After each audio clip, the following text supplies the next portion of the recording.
మన జర్నీ ఎలాంటిదో తెలుసా? బస్ ఎక్కావనుకో మధ్యలోనే దిగిపోవడానికి అవకాశం ఉంటుంది. ఒకవేళ ట్రైన్ ఎక్కినా కానీ చైన్ లాగైనా కానీ మధ్యలో దిగిపోతుంది. క్రైస్తవుల జర్నీ బస్సు జర్నీ, రైలు జర్నీ లాంటిది కాదు. నేను అంటాను అది విమానపు జర్నీ లాంటిది. ఎక్కావంటే గమ్యస్థానం వరకు లోపలనే ఉండాలి. మధ్యలో దిగిపోతానంటే ఏమైపోతుంది? మధ్యలోనే చచ్చిపోతావు అంతే. నీ జీవితం నా జీవితం ఎలాంటిదంటే క్రైస్తవుల జీవితం అంటేనే విమాన జర్నీ లాంటిది. చివరి వరకు నువ్వు ఉండాలి. ఎంతవరకు ఉండాలి? నీ సావు వరకు ఉండాలి. లేకపోతే ప్రభు వచ్చేంత వరకు నువ్వు ప్రభువుతోనే ఉండాలి. నీలో నాలో కూడా కనపడుతుంది ఏంటో తెలుసా? నువ్వు బైబిల్కు మాత్రమే దగ్గరగా ఉంటున్నావు, కానీ నీ బ్రతుకు మాత్రం బైబిల్కు చాలా అంటే చాలా దూరంగా ఉంది. దేవుని వాక్యం నీ క్యాలెండర్లో ఉండాలనుకోవట్లే, నీ క్యారెక్టర్లో ఉండాలనుకున్నాడు. దేవుని వాక్యం నీ చేతిలో ఉండాలనుకోవట్లే, నీ చేతల్లో ఉండాలనుకున్నాడు. ఇంకా చెప్పంటే బైబిల్ సెల్ ఫోన్లో కూడా వచ్చింది. దేవుడు సెల్ ఫోన్లో కూడా ఉండాలని అనుకోవట్లే, నీ హృదయంలో ఉండాలని ఆశపడ్డాడు. మన జీవితాల్లో ఉండాలని ఆశపడ్డాడు. ఎప్పుడైనా క్రైస్తవుడు అంటే ఎప్పటికీ ఒకే ఒక జీవితం ఉండాలి. కానీ మనలో ఎట్లుంటాయంటే రెండు జీవితాలు కనపడతాయి. ఒకటి బహిరంగ జీవితం, అందరికీ కనపడదు. చర్చికి వెళ్తాం, బైబిల్ పట్టుకుంటాం, ప్రార్థనలు చేస్తాం, ఇది బహిరంగ జీవితం. బహిరంగ జీవితం అన్ని విధాలా బాగుంటుంది. కానీ అయినది ఒకటి ఉంది, అదేంటో తెలుసా? మన రహస్య జీవితం, మన వ్యక్తిగత జీవితం. ఈ రెండు జీవితాలలో ఒకటి బహిరంగ జీవితంలో బాగున్నాం, కానీ మన వ్యక్తిగత జీవితం, రహస్య జీవితం వేరొకటి ఉంటుంది. ఎవడో ఒక అమ్మాయితో మాట్లాడడం కానీ, లేదంటే ఒక అమ్మాయితో షాటింగ్ చేయడం కానీ, ఒక అక్రమ సంబంధాలు పెట్టుకోవడం కానీ, అది మన రహస్య జీవితం. ఆ రహస్య జీవితం సాప కింద నీరులా కొనసాగుతూ వచ్చింది అనుకో, ఏదో ఒకరోజు మన సావు మనం పలకరించిన టైంలో బహిరంగ జీవితంలో నువ్వు చేస్తున్న ఈ నీతి క్రియలు కానీ, ఈ పనులు కానీ, పరిశుద్ధమైన కార్యక్రమాలు కానీ ఏవి నీ రహస్య జీవితం బయటపడిన తర్వాత నరకం నుంచి ఇవేవి మనం ఎప్పటికీ తప్పించలేవు. గుర్తుపెట్టు. లోకల్లో ఒక మాట అంటారు, మంచోని బుద్ధి ఎక్కడ బయటపడుతుందట? మనీ దగ్గర బయటపడుతుందట. అవసరం వచ్చినప్పుడు మంచోని బుద్ధి మనీ దగ్గర బయటపడినా పర్లేదేమో, కానీ క్రైస్తవుని బుద్ధి మాత్రం ఆత్మీయుడు కష్టాలన్నప్పుడు మనీ దగ్గర మన బుద్ధులు బయట పడకూడదు. సహోదరుడు కష్టాల్లో ఉంటే మన బుద్ధి కాదు బయటపడాల్సింది, మన ప్రేమ బయటపడాలి. సహోదరుని మనం ఎంత ప్రేమిస్తున్నామో ఆ ప్రేమ అప్పుడు బహిర్గతం కావాలి.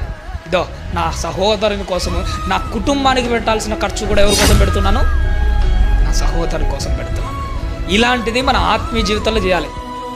యేసుక్రీస్తు వారి పక్కలో కుడి వైపున ఒకటికి, ఎడమ వైపున ఒకటి అపోస్టులు ఖాళీగానే ఉన్నాయి. ఇప్పటికీ ఏమైనా భర్తీ చేశాడా?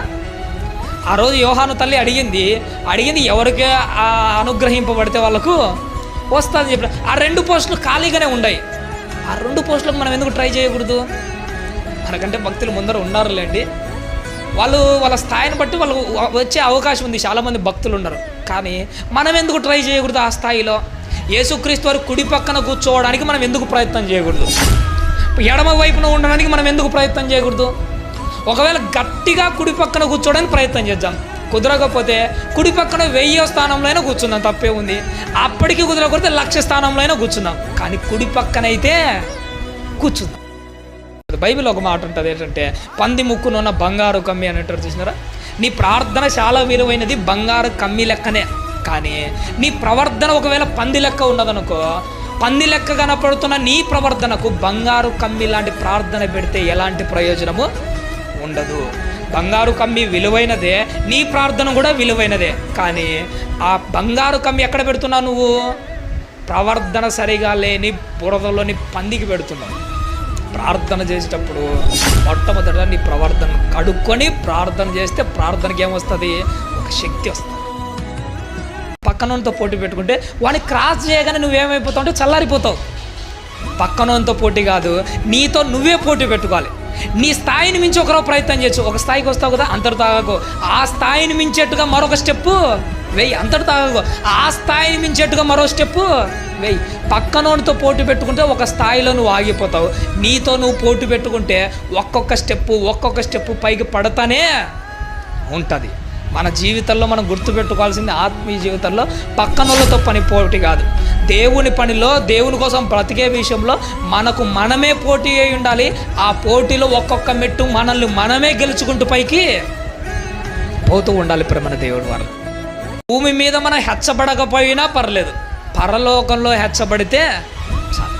పరలోకంలో గొప్ప వాళ్ళమైతే చాలు, పరలోకంలో ధనవంతులమైతే చాలు. యోబు గారిని చూసినప్పుడు అందరూ ఏమనుకుంటారో కానీ యోబు గారిని చూసినప్పుడు నేను ఏమనుకుంటారో తెలుసా? యోబు గారు ఎంత ధనవంతుడట, తూర్పు దిక్కున అంత ధనవంతుడు ఎవడు లేడు. భూమి మీద యోబు ధనవంతుడే కావచ్చేమో కానీ పరలోకంలో కూడా తూర్పు దిక్కు ఉంటుంది. ఆ తూర్పు దిక్కులో నాకంటే ధనవంతుడు ఇంకొకడు ఉండకూడదు, నేను అంత సంపాదించాలని నా గోల్ ఒకటి పెట్టుకున్నాను. మీకు తెలుసో లేదో కానీ భూమి మీద యోబును చూసి అందరు అట్ట అనుకుంటారు, కానీ నేను పరలోకంలో యోబు గారి గురించి ఆలోచన చేసినప్పుడు తూర్పు దిక్కు పరలోకం కూడా ఒకటి ఉంటుంది. ఆ పరలోకంలో నా అంత ధనవంతుడు ఎవడు ఉండకూడదు, తూర్పు దిక్కు నాదే కావాలి. ఎదుటి వాని కల్లో నలుసే ఉంటుంది. నలుసును మనం ఎట్లా చూచామో తెలుసా? భూతద్దం పెట్టి ఇంత లెవెల్లో చూచాం. అంత లెవెల్లో చూసినప్పుడు ఆ నలుసు ఎట్ట కనపడుతుంది తెలుసా? మన కంట్లో ఉన్న దూలం కంటే పెద్ద కనపడుతుంది. అప్పుడు మనం ఏమనుకుంటాము? అప్పుడు ఒకటి అనుకుంటాము, వాడు నాకంటే పెద్ద ద్రోహమే చేస్తున్నాడు. నిజంగా ఒక మాట చెప్పమంటే ఎప్పుడైనా కానీ నలుసు లెక్కనే చూడాలి. దాన్ని భూతద్దం పెట్టి చూసామనుకోండి అలానే కనపడుతుంది. ఎదుటి వాళ్ళ లోపాలు ఉంటాయి, నలుసులు ఉంటాయి. నలుసులంత మాత్రం మనం ఏలెత్తి చూపించాల్సిన అవసరం లేదు. నువ్వు అటురోడు ఇటురోడు అని నోరు బారేసుకోవాల్సిన అవసరము లేదు. ఒకవేళ అతనిలో నలుసు ఉంటే అది ఎవరి పని? అతడు దేవుడు చూసుకుంటాడు. అలా పని వాళ్ళు చూసుకుంటాడు. వాడు చేసిన తప్పును బట్టి దేవుడు వేసే శిక్షను వాళ్ళు చూసుకుంటారు. కానీ మధ్యలో నువ్వు మాత్రం ఆ నలుసు విషయంలో ఏలు పెట్టకూడదు. ఈ రోజు నువ్వు నడుము కట్టుకొని పని చేసావనుకో, ఒకానొక టైంలో ఒక ఉపమానం చెప్తాడు. ఏ పరిచారకుడైతే నమ్మకంగా పనిచేస్తాడో వాడి కోసమట యజమానుడైన యేసుక్రీస్తు వారే నడుము కట్టుకొని ఉపచారం చేస్తాడట. చాలాసార్లు మొదట లూకాసు వార్తలో చదివిన ఈ ఉపమానాన్ని చదువుకొని వాడి చేత పరిచర్య చేయించుకుంటున్నారని మాత్రమే అనుకుంటాం. కానీ యజమానుడైన యేసుక్రీస్తు వారు ఏం చేస్తాడట? ఆయన కూడా నడుము కట్టుకొని పరిచారకులకు మళ్ళీ ఏం చేస్తాడట? ఆయన పరిచర్య చేస్తాడట. యేసుక్రీస్తు వారు నీకు పరిచర్య చేయాలంటే ఈరోజు నువ్వు నడుము కట్టుకొని ఆయన పరిచర్య చేయాల్సిందే. మా అబ్బగారి కాలంలో మా అవ్వ మా జేజీ గారు చెప్పేవాళ్ళు, వాళ్ళు ఏదైనా ఒక వచనం బైబిల్ చదవాలంటే కిరసనాయిల దీపాలు ఉన్నాయట గుడిసెలో. ఆ కిరసనాల దీపం పెట్టుకొని దాని ముందర పెట్టుకొని బైబిల్ చదివేవాళ్ళట. ఒక 5 నిమిషాలు చదివేసరికి ఏమవుతుందో తెలుసా? ఆ కిరసనాయిల పొగంతా ఆ గుడిసె నిండు కమ్ముకునేదట. కమ్ముకుంటే 5 నిమిషాల తర్వాత కళ్ళు మంటలు ఎక్కుతుంటాయటండి. కళ్ళు మంటలు ఎక్కుతున్నా కానీ ఆ పొగ కళ్ళలోకి వెళ్ళి కళ్ళు డ్రై అవుతున్నా కానీ ఇడిసిపెట్టకుండా చదివేవాళ్ళట. వాళ్ళని చూసినప్పుడల్లా నాకు అనిపించింది, వాళ్ళు ఇస్తున్న ఆ పోటీ కూడా లైట్లు ఉన్నాయి, ఫ్యాన్లు ఉన్నాయి, అన్నీ ఉన్నాయి, నేను ఇవ్వలేకపోతున్నాను అనిపించింది. సిగ్గు అనిపించింది అంటే నాకు. నిజం నువ్వు అడుగుతూ ఉంటావు, దేవునికి పెంచాలనిపిస్తుంది. ప్రభువా ఆ రోజు హిజ్కియాకు పెంచినట్టు నాకు ఒక 15 ఏళ్ళు అలా పెంచు ప్రభు. పెంచాలనిపిస్తుంది దేవునికి. పెంచాలనిపించినప్పుడు ఆయన హృదయంలో ఏర్పడే క్వశ్చన్ ఏంటో తెలుసా? 15 ఏళ్ళు వీళ్ళకి ఇచ్చినందుకు దానికి తగ్గ న్యాయమైన పని వీళ్ళు చేస్తారా, చెయ్యరా? ఒకవేళ నీ మీద నమ్మకం ఉండ 15 కాకపోతే 20 ఇచ్చాడు, ఏముంది ఇది? హిజ్కియాను ఒక విధంగా నిన్ను ఒక విధంగా చూసేవాడు కాదు. నువ్వు ఆ 15 సంవత్సరాలకు నువ్వు న్యాయం చేయగలవా లేదా అని ఆలోచన చేసేటప్పుడు ఆయనకు భరోసా కలగాలి. ఆయుష్ ఇవ్వమని, ఆరోగ్యం ఇవ్వమని ప్రార్థన చేయడం కాదు. నువ్వు ఆయుష్ ఇస్తే నేను ఎంత చేయగలనో ఇంత చేయగలను అని నువ్వు మాట ఇవ్వాలి. మాట ఇచ్చి నిరూపించేంత సత్తా మనలో ఉండాలి. ఎదుటున్న సహోదరుని తల్లిలా చెల్లిలా చూడాలి కానీ దారిన పోయి పోరంబోకల మాదిరి చూడకూడదు. నేను ఓపెన్గానే అన్నాను ఈ మాట. ఎప్పుడైతే మనం ముసుగు మర్యాదగా వేసుకుంటామో ఒక తల్లి కనపడుతుంది, ఒక చెల్లి కనపడుతుంది. విప్పుకొని తిరిగితే బజారుల్లో మాత్రమే కనపడుతుంది. సంఘానికి బజారు వ్యక్తులకు తేడా కనిపించాలి. సంఘంలో అంటే ఒక క్రమం ఉండాలి, సంఘములో అంటే ఒక పద్ధతి ఉండాలి, సంఘములో దేవుడు చూపించిన మార్గానికి వినయ విధేయతలతో బ్రతకాలి. అందుకోసమే దేవుడు చెప్పాడు, ఆయన నువ్వు పద్ధతిగా. కాబట్టి మన దేవుడు వాటిలో పైకి చూపించే ఈ నిర్లక్ష్యము మన మనస్సును ప్రస్ఫుటంగా చూపిస్తుంది. పైకి నిర్లక్ష్యంగా ఉండి లోపల కరెక్ట్గా ఉన్నానంటే కుదరదు. అబ్రహాం గారి విశ్వాసానికి ఎవడైనా పోటీ ఇవ్వగలుగుతున్నాడా ఈ తరంలో? దానియేలు గారి తెగింపుకు ఎవడైనా పోటీ ఇవ్వగలుగుతున్నాడా? ఏలియా గారి పౌరుషానికి ఈనాటి భక్తులలో ఎవడైనా పోటీ ఇవ్వగలుగుతున్నాడా? పాతకాలం భక్తులతో పోల్చుకుంటే టెక్నాలజీలో అభివృద్ధి చెందాము, కానీ భక్తి జీవితంలో మాత్రం ఎలాంటి అప్డేటు కాలేకపోతున్నా, వాళ్ళకి ఎలాంటి పోటీ ఇవ్వలేకపోతున్నాం. చూసినారా? అన్నీ లేని కాలంలోనే వాళ్ళు అంత గట్టిగా బతుకుంటే, అన్నీ ఉన్నా కానీ వాళ్ళకి పోటీ ఇవ్వలేకపోతున్నాం. సిగ్గు అనిపించుంటుంది ఒక్కోసారి నాకు. ఏమీ లేకపోయినా కానీ మనం పోటీ ఇవ్వలేకపోతున్నాం. చూసారా?